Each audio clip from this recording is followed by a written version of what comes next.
Welcome to Investing Basics Part 4, where I give you the world of investing in bite-sized chunks so that you can better understand the world of investing. So just check it out. We have beta. What does beta mean?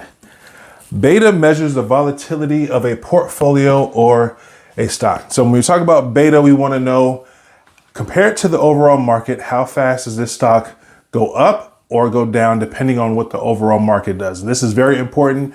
You must understand the risk profile of your stock that you're selecting before you select it. So let's go right into this. A beta of 1 means a stock moves with the market. If the market goes up 1, the stock goes up 1. Same thing, if it goes down 1.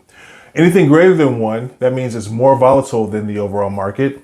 Anything less than 1 means this stock is less volatile than the broader market. So, for example, Microsoft right now has a beta of 0.91. That means if the market goes up 1%, Microsoft will go up 0.91%. Conversely, if it goes down 1, Microsoft will go down 0.91. Now, NVIDIA, a pretty high volatility right now, a beta of 1.76. So if the market goes up $1, NVIDIA is going up $1.76. If the market goes down $1, the NVIDIA is going down $1.76. So pay attention to the beta of a stock. When a stock is a high riser, it could be a fast faller in a different environment. So make sure you're careful and pay attention to the beta of a stock.